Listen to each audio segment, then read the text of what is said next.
m'appelle Jean-Louis Mvubia, je suis l'intervenant soins spirituels. Au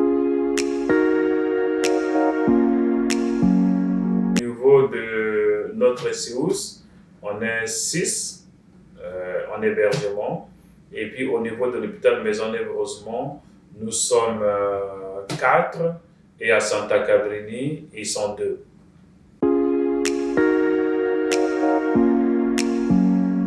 Notre travail consiste à écouter le patient. Un infirmier, une infirmière va venir poser un geste. L'ergothérapeute ou c'est pas physiothérapeute, il vient, le médecin il vient, intervient. Mais l'intervenant soins spirituels, il est là, il écoute la personne. Il détecte les besoins de la personne, ses besoins spirituels, ses besoins humains, ses questions face à une diagnostic. Ça, c'est au milieu hospitalier. D'autres ici aussi en hébergement, mais face au changement qui lui arrive.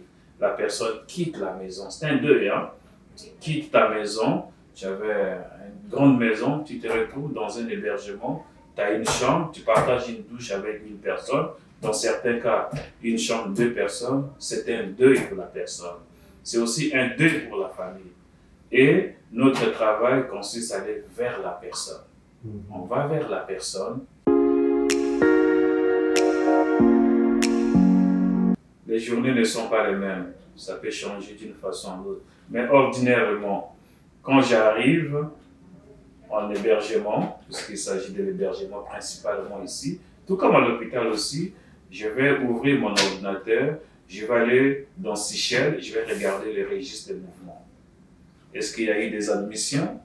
Est-ce qu'il y a eu des départs? Est-ce qu'il y a eu des décès? Je vais regarder ça, je vais imprimer, je vais voir ça. Et il y a aussi des suivis. J'ai vu telle personne, tel jour, mais était un peu fragile. Est-ce qu'il est encore là? Il est dans quel état? Donc je vais faire la tournée pour regarder un peu ce monde-là et dans ma journée. Donc je vais organiser ma journée.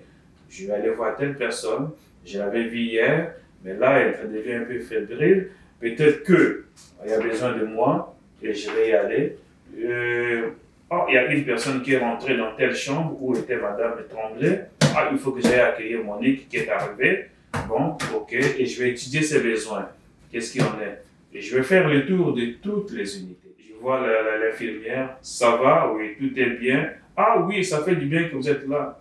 Madame Intel a besoin de parler un peu là. On va le voir.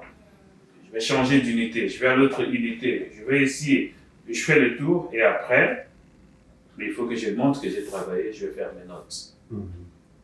J'ai fait mes notes au dossier, j'ai fait mes statistiques.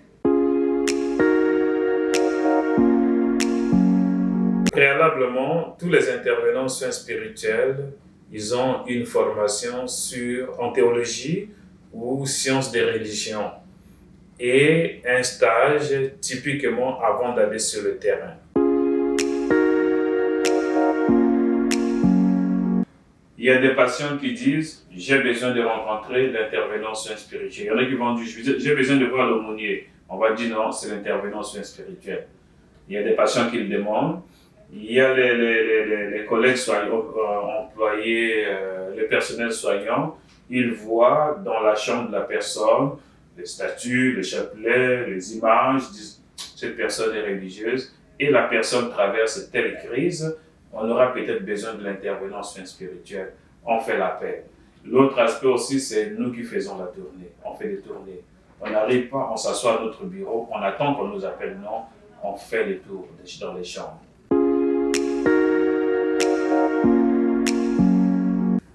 C'est jamais pareil. Il y a toujours des choses qui s'ajustent au fur et à mesure. Et voir que je fais du bien à quelqu'un, ça me fait du bien de faire le bien.